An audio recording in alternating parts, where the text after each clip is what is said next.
মাঝে মাঝেই ফোন করে। আসলে ওদের ঘড়ির সঙ্গে তো আমাদের ঘড়ি মেলে না।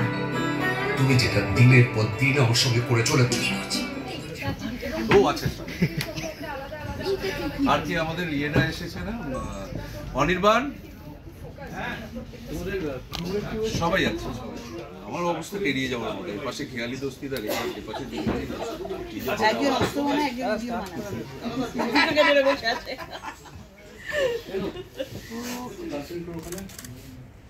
নমস্কার, শুভ সন্ধ্যা সবাইকে। অসংখ্য ধন্যবাদ, আপনারা সবাই আজকে এসেছেন। বহু শর্ট ফিল্ম দেখেছেন, বহু পপুলার শর্ট ফিল্মস আমরা আপনাদের সামনে ধরে আনতে পেরেছি। এবারে আমরা প্রস্তুত করতে চলেছি মেজবাড়ি। আপনারা সবাই দেখেছেন আমাদের ব্রিফে। Can you have everybody here on stage please. Mejbari পরিচালিকা এখানেই আমাদের সাথে আছেন দীপান্বিতা। আমি আর বেশি সময় নেব না। I shall request Dipanwita to first. Mejbari বলতেই আমরা যা স্মৃতির চিলেকোঠায় যা মনে পড়ে আমাদের বসন্ত বিলাপ, 74.5, এটা থার্ড ইন দ্যাট সিরিজ যদি ধরি আমরা। আমি কখনো মেষবাড়িতে থাকার সুযোগ পাইনি, কিন্তু মেষবাড়ির বিখ্যাত বিখ্যাত গল্প বাঙালিরা জানেন, এবং মেষবাড়ির গল্প সবার আগে বাঙালির কাছে প্রিয় হয়ে দাঁড়িয়েছিল ছবিতে যখন এসেছিল 74.5। তো যাই হোক, মেষবাড়ি এখানে অন্যভাবে একটা ভালোবাসার গল্প। একটি সবাই নারী পুরুষের সম্পর্কে ভালোবাসা খোঁজেন, এবং বিশেষ করে তারা যদি অল্প বয়সী হন। কিন্তু ভালোবাসা এমন জিনিস, সেটা বেশি বয়সেও ফুরিয়ে যায় না। আমার অনেক আগে 1995 সালে একটা ছবি দেখেছিলাম, আমরা তখন বয়সে একেবারেই তরুণ বা বেশ ছোট তখন। সেই সময় দেখেছিলাম the Bridges of medicine county.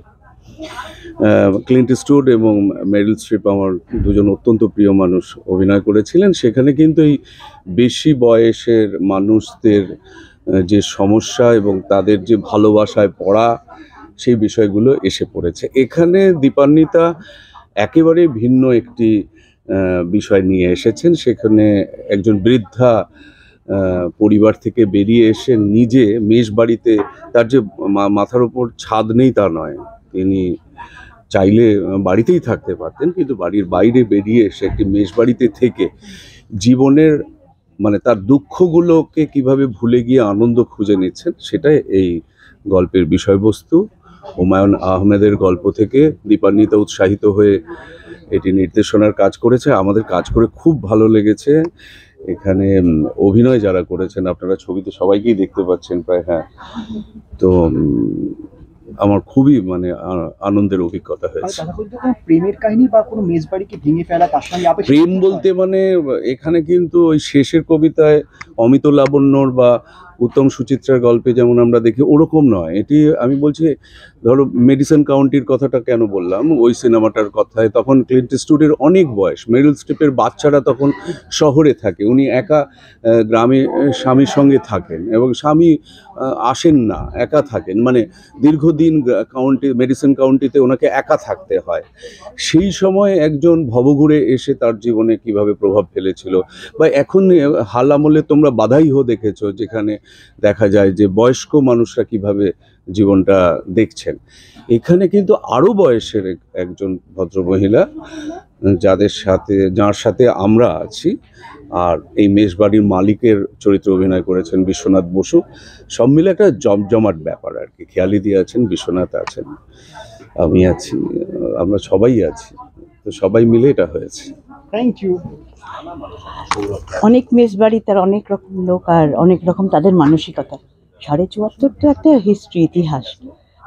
কিন্তু এই এখন যে মেষবাড়ি আমরা দেখব, আমি যাতে অভিনয় করেছি দীপান্বিতার ডিরেকশনের গল্পে, এটা এখনকার দিনের খুব একটা নর্মাল ছবি। আমি যে রোলটা করেছি, আসলে বয়স হলে সব মানুষই কিরকম মনে করে আমাকে বোধহয় আর কারোর দরকার নেই। এই যে দরকার নেই, একটু দুঃখ, কিন্তু তাও একটা পজিটিভ এনার্জি আছে। এইটা আজকের দিনে ভীষণ মানুষ রিলেট করতে পারবে, মনে করবে যে এই চরিত্রকে তো আমি দেখেছি। তো এই মেষবাড়ি আর ওই মেষবাড়ির কোনো তফাৎ নেই, একটাই মিল, যে নানা রকম লোক নানা পরিবেশ থেকে আসছে, নানা রকম গল্প করছে, কখনো রাগছে, আনন্দ করছে, সব মিলিয়ে মিশিয়ে। শুটিংও খুব ভালো হয়েছে, গল্পও ভালো, আর দীপান্বিতার ডিরেকশন সত্যিই ভালো। আর এখানে অভিনয় করে কিছু কিছু মুহূর্তে আমার নিজেরই খুব ব্যক্তিগতভাবে চোখে জল এসে গিয়েছিল। মনে হলো কিছুদিন পর তো আমিও এরকম বুড়ো হয়ে যাব, তখন কি আমিও এরকম একা একা কোথাও থাকবো? যাই হোক, কিন্তু পরে মনে হয়েছে না, গল্পটা ভালো, কারণ গল্পের শেষটা বলে মজা নষ্ট করব না। গল্পের শেষটা আমাকে অনেক আশা, উদ্দীপনা, ভালোবাসা দিয়েছে। দেবদূতা রয়েছে, বিশ্বনাথ দা রয়েছে, শুটিং এক্সপিরিয়েন্স ও মজা, খালি আড্ডা গল্প, আর তারপরেই শুটিং, সিরিয়াস সিনের শুটিং, তারপরেই আবার বসে আড্ডা, হই হই, সময় কেটে গেছে, খুব ভালো সময় কেটে গেছে। অবশ্যই নামের যখন মিল আছে, 74 আমরা মেসকে দেখেছি, একদমই ঠিক বলেছে। আর এখানেও একটা মেসকে দেখবো, তবে এখানে মেসের মাত্র 6 জন মেম্বারকে দেখানো হয়েছে। এখানে মেস মালিক হচ্ছে বিশ্বনাথ বসু। বিশ্বনাথ বসু আমাদের বাংলা চলচ্চিত্রে একটি বিখ্যাত নাম বলতে পারি, এবং সে খুব মজার মানুষ এবং মানবিক দিক থেকেও সে ভীষণ ভালো। এখানে মেস মালিকের চরিত্র সে ভীষণভাবে অতিবাহিত করেছে, এবং এখানে মেসের মধ্যে কিন্তু একটা যেটা খুব কমন একটা ব্যাপার, খুব আলাদা করে একটা ব্যাপার, সেটা হচ্ছে পুরো সম্পর্ক বুননের ছবি। প্রত্যেকজন মেস বোর্ডারের সঙ্গে বিশ্বনাথ বসুর সম্পর্কই বলুন, বা আমাদের যে প্রোটাগনিস্ট ক্যারেক্টার খেয়ালি দস্তিদার, তার সম্পর্ক, এই সম্পর্ক বুননই দেখানো হয়েছে মেনলি। একজন বৃদ্ধার স্বামী মারা যাওয়ার পরে এসে উপস্থিত হয়েছেন মেসে, বৃদ্ধাশ্রমে না গিয়ে তার জীবনের বাকি দিনগুলো খুব সুন্দর করে অতিবাহিত করবেন বলে। কিন্তু এখানে এসে উনি বুঝতে পারেন যে এত স্মার্ট একটা লাইফে, এত স্মার্ট একটা সোসাইটিতে কিন্তু আজও কিন্তু বৃদ্ধারা যত সুন্দরী হন, যত স্মার্টই হন, যখন একটা বয়সের পরে তারা পৌঁছে যান, বৃদ্ধ বা বৃদ্ধারা, তার কিন্তু অপাঙ্ক্তেই থাকেন। আমাদের ড্রয়িং রুমে না থেকে বেডরুমে কোথাও একটা লোকানাই ওনারা থাকেন। এই নিয়ে ছবি। আর শেষে উনি খুব সুন্দর একটা, আমি ওনার মুখ দিয়ে একটা খুব সুন্দর বার্তা দিয়েছি যে একসাথে বাঁচার নামই জীবন।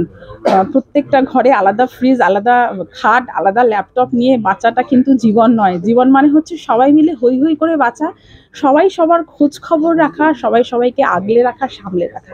মানে এটা পুরোপুরি ভালোবাসার গল্প না, এটা একান্নবর্তী পরিবার হয়ে ওঠার গল্প মেজবাড়িতে কিন্তু। হ্যাঁ, এটা একান্নবর্তী পরিবার, এরা তো কেউ পরিবারের লোক নয়। তো আমরা যেটা বুঝি পরিবার মানে বুঝি আমরা রক্তের সম্পর্ক, কিন্তু এখানে সবাই তো আমরা মানুষ, তাই মানুষেও তো একটা পরিবার হয় এখানে, সেটাই বোঝানো হয়েছে, সেটাই দেখানো হয়েছে। এখানে আছেন মেস মালিক হয়েছেন বিশ্বনাথ বসু, এছাড়া আছেন দেবদূত ঘোষ, খেয়ালি দস্তিদার ধীমান ভট্টাচার্য, আবির এবং শুভশ্রী সেনগুপ্ত। হ্যাঁ, এখানে সঙ্গীত করেছেন আমাদের সবার প্রিয় ইন্দ্রদীপ দাশগুপ্ত দা, আর গানটি গিয়েছেন রূপঙ্কর বাগচি। গানটি আমার লেখা। এটা আজকে হচ্ছে ট্রেলার লঞ্চ। আপনারা ট্রেলারটা সবাই দেখতে পাবেন, যাদের কাছে ক্লিক আছে, যাদের কাছে নেই তাদেরকে বলবো খুব তাড়াতাড়ি সাবস্ক্রাইব করে নিন ওটিটিটা। আর 24 মার্চ, আগামী 24 মার্চ দোলের দিনই আসতে চলেছে ছবিটা। প্রথমেই বলি, মেজবাড়ি একদম অন্যরকম একটা গল্প। আমরা সাধারণত যে ধরনের ছবি দেখি তার থেকে অনেকটা আলাদা একটা সম্পর্কের গল্প। তো সেখানে দাঁড়িয়ে থেকে অনেকগুলো সম্পর্ককে এখানে দেখানো হয়েছে, যারা কিন্তু চাইলেই তাদের নিজেদের বাড়িতে থাকতে পারতো, কিন্তু কোনো কারণে হোক থাকতে পারেনি। সেই মেজবাড়িতে তারা আশ্রয় নিচ্ছে। তো আমার চরিত্রটার নাম হচ্ছে বিকাশ, এবং আমি একজন স্টুডেন্ট। আমি অনেকবার ধরে চাকরির চেষ্টা করছি, অনেকদিন ধরে পরীক্ষা দিচ্ছি, বিভিন্ন পরীক্ষায় কিন্তু সফল হতে পারছি না।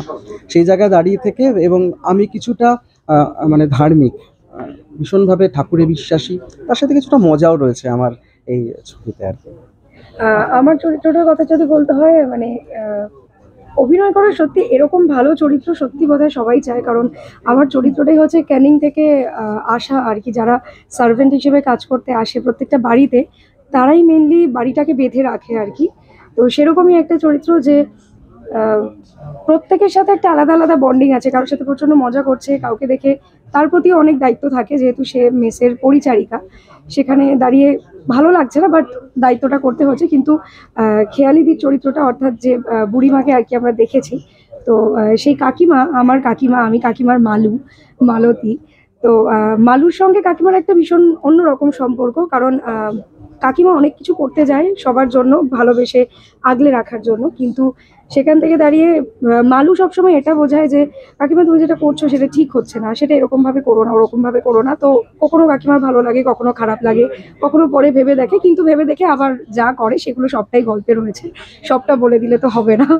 তো সেরকম একটা চরিত্র, চরিত্রটা ভীষণ অন্যরকম। মানে পরিচারিকা বলতে যেটা বোঝায় যে শুধুমাত্র টাকার বিনিময়ে সে কাজ করে তা নয়। যখন অনেক রকমের সিন আমরা পেয়েছি করতে গিয়ে, যেখানে সত্যি একটা ইমোশনাল টাচ আপ রয়েছে, একটা ইমোশনাল টাচ রয়েছে প্রত্যেকটা মানুষের সঙ্গে এই পরিচারিকার।